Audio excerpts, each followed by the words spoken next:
Hello students, today we are going to study one topic of cybersecurity module 2. So let us start.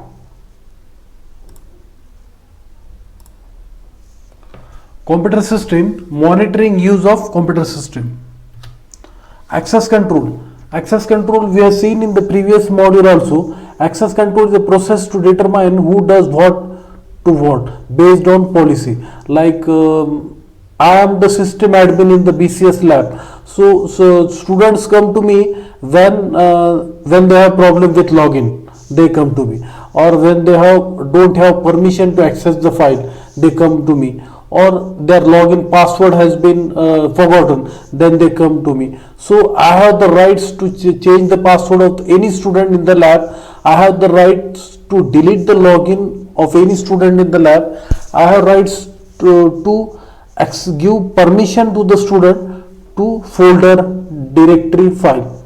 So policy should be defined by the organization, means policy should be defined by the system admin also.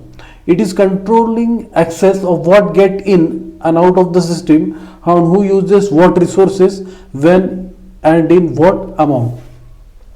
Something like you might be knowing that some students are accessing database, so I will give rights related to database. Some student will accessing web development, so I will give rights to do the programs on web development. So depending on the resources, depending on the permissions, or depending on the what we can say application, we are giving permission. So that is called access control. Access control consists of 4 elements. First one is subject. Subject means in the sense group of user or system user. Here subject are the students which want access to different files, different directories, or which want access to take the printout. These are the students, or any user can be called as subject. Object means what student want, that files, memory, printer and computers in the network. So with the help of computer only student can access the data, so computer is necessary. Printer is used for printing the files, that means it is necessary. And files and memory is very important. Files are very important because the file contains the important data, so that permission should be granted or not granted is defined by the organization, is defined by the system admin. Operations like web access, server access or memory access. So there might be some what we can say confidential data of the company, that what profit the company got within 2 years, what profit the company got within 3 years, who is the CEO of the company, what is the salary of the CEO of the company, what are the rules and regulation for in increasing, or we can say incrementing the salary of the employee. So these things are very important. So that should be accessed by the organization employee, but it should be restricted. That's what access control tells. Now here employee Ram is the employees are there, then Ram is there, Ravi is for IT guy, and Smita is the chief executive officer of the company, and Rohit is the web designer. Employees are the Ram. Now Ram is the IT guy, so he can access the web server for different jobs, searching and these things. Then Smita is the CEO, so he can also access the web server for different mail sending to different interviews, people to come and get to clear our what we can say, to clear our the exams to get job in company. And so Smita can do that, and she has access to the web server, related web server. And Rohit is a web designer, so he can access the web. Access control resources, financial data, external web server and email web server. Now resources in the sense, if Ram is student, or he wants notes, and that thing can be resources. Financial data means accountant can access the financial data. External web server in the sense Ravi is a IT guy, so he can access the external web server, and email server is for Smita, Rohit, and Smita, because email server in the sense that it is very for informing the IT people that there is one meeting tomorrow, or so there are some interviews tomorrow or yesterday. It was there, and day after tomorrow there will be conference and these things. So these are the things important to be noted in the access control to different given access to different people. So unauthorized access should not be there in company. Like we can say that unauthorized student should not student who is not college student should not access the lab. Unapproved modification of data might be there.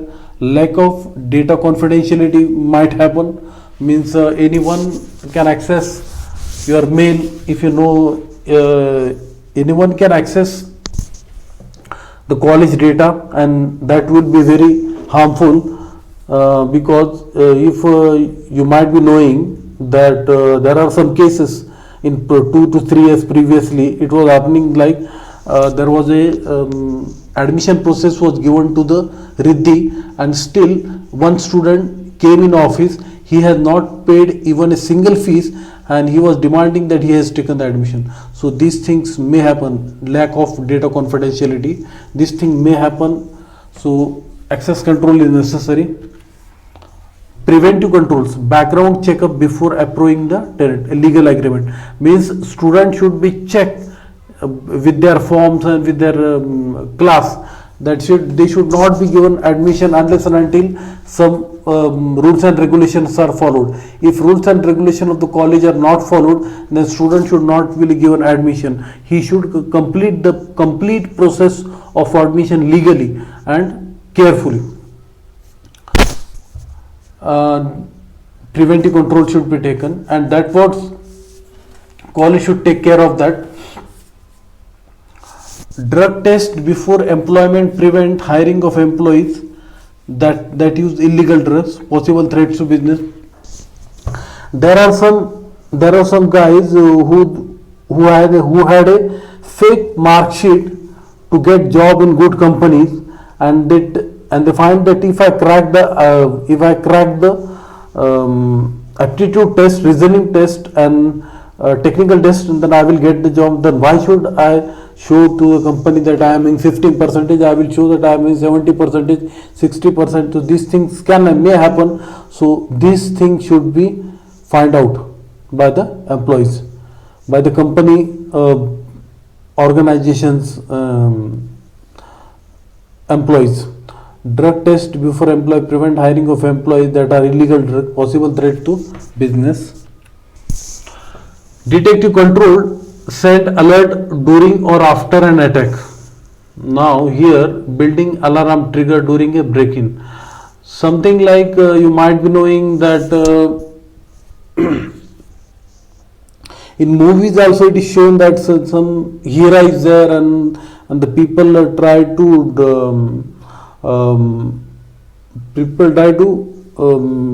what we can say, people try to take away the hero, but when they touch the hero, the alarm is sound is like, so that thing, the detective alarm control send alert during or after attack. Or you may notice that you get mails from unknown person,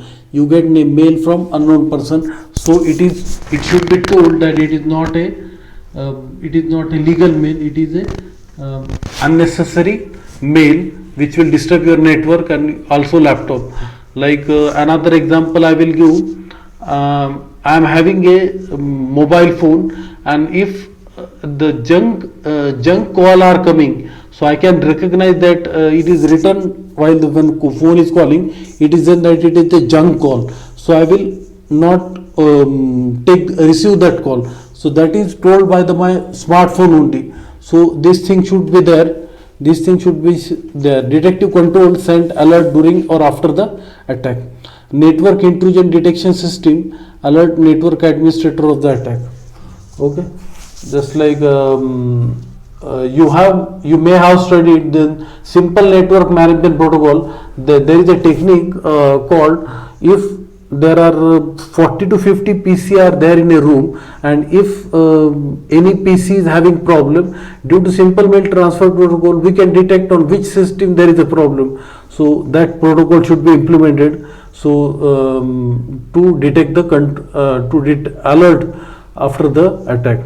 So network intrusion detection system alert networking administrator of the attack. Like you might be knowing the browser, you are having third party cookies are not accepted. So that is also the best example, that network intrusion detection system alert network administrator on the attack. Here the browser detect and untrusted third party cookies are not allowed. Corrective control correct a damaged system. Antivirus can delete malicious software from computer system. Your antivirus should be updated. Previously I told you, your antivirus should be updated, it should be up to date, so no virus can harm your system. Intrusion prevent system can stop a network attack by blocking it. So the intrusion detection system, just like my smartphone is having, and we can say when you go into the ATM machine, ATM center, no, when you enter in the ATM center, only one person is allowed to enter in the ATM center who want to withdraw money or deposit money. If two person goes into that ATM center, no, it warns, it alarms that only one person is allowed, no two person are not allowed in the ATM's booth. So these things are nothing but the intrusion prevention system can stop a network attack by blocking it. Or we can say just like modern college is having a web server, yes, fine, and admissions are going from customer web server, admissions are going from that customer web server, but there are some hackers who are trying to disturb the web server of the modern college. So what modern college do? Modern college kept a proxy server of that main server, and the main server is kept offline, and that proxy server is kept online. So whatever it is a duplicate server, so whatever attacks it may happen, so since it is not a original server, it is not a main server, so whatever attacks will happen, that will be noted down and the hackers will be catch, but it will not disturb the main server. So these are the things to stop a network attack by blocking it. Restoring corrupted data with data backup. Recovery control needed to restore functionality. Restoring corrupted data with data backup. Restore means you might be knowing when you open the browser and suddenly you forgot to close the browser, the message comes that do you want to restore the browser. The message comes to you, and if you click on the restore, then all your original whatever your browser you are not closed, but all your window or a tab are previously whatever you are open, that get open. That is nothing but restoring. A secondary office site can restore business functionality after natural disaster to business primary site. You may have noticed also Gmail.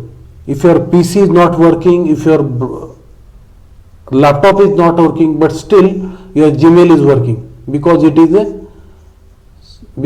you can restore your Gmail data. So that is nothing but the recovery control needed to restore functionality. Thank you. Next slide.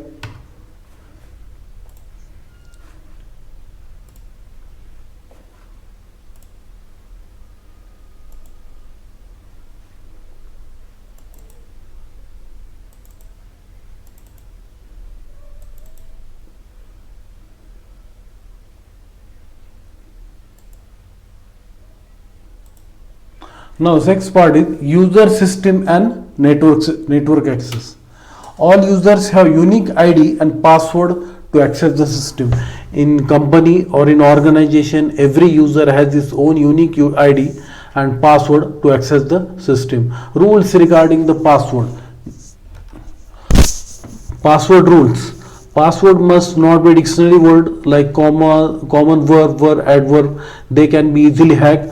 Password should not be posted or near computer terminal. Password must be changed within regular intervals. Remember that login ID and password will be suspended after some days without use of example online banking. If you don't access the online banking for few months, like 6 months, 7 months, 8 months, your ID and password of the online banking will be suspended. You need to activate it by giving letter to the bank and these things, because these things are that you have to regularly update, you have to regularly use it. Password file are encrypted. I will show you password file are encrypted.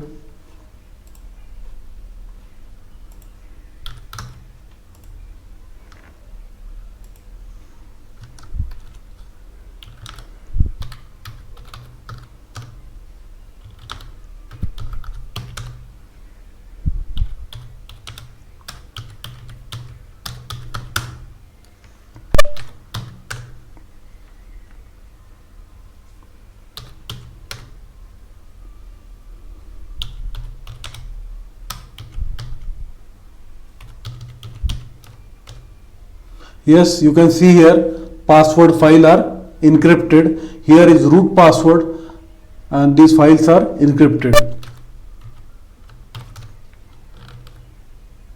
So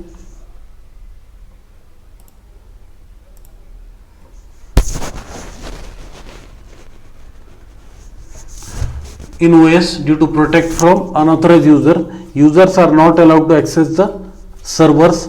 In the sense, it may happen that if I consider I am the system admin in the lab and I will be accessing the server, if I allowed student to access the server, it may happen that student, by typing the wrong command, it may disturb the server. So that's why admin is necessary. Employees who forgot their password must call IT department to get new password assigned to their account. Employees must identify by employee number. When student come to me that we have forgotten their password, please reset our password. I don't ask their password. I simply reset that password and give and allow them to enter the new password. At the time I will ask them what is your roll number. So these are the things done when password need to be changed. Employees will be responsible for all transactions occur during login session initiated by employees password and ID. Okay, just like you go to the ATM machine, you enter your PIN number, whatever transaction you do, deposit, withdraw, balance, mini statement, everything is noted down. Same way in online banking also everything is noted down. Same way in when you are accessing the web server, like Facebook, so everything is noted. Also in the Microsoft team, where whatever lectures you are giving, whatever chats or that thing, everything is noted down.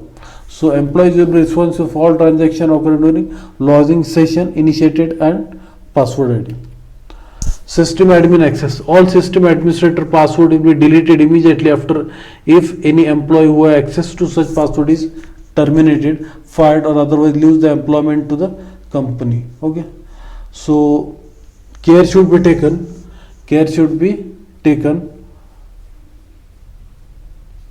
that only system admin should access the password, no one else should access the password. Okay, and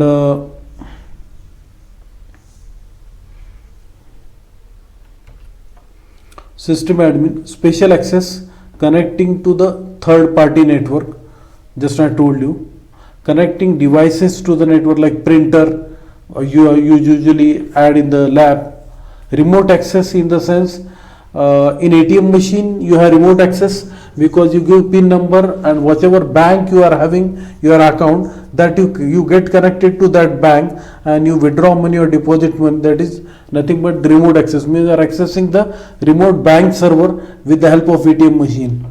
Unauthorized remote access, so care should be taken that unauthorized remote access should not be there. Penalty to security violation. That means if any employee disobeys the rules and regulations of security related to the organization, means what we can say, any project ideas or any innovative ideas which are not to be shown, which are to be to shown to the only CEO, chief executive officer, which should not be shown to the employees, or any new project that should not be exposed to the any employee. So penalty should be there if he violates the rules and regulation of the organization. So thank you.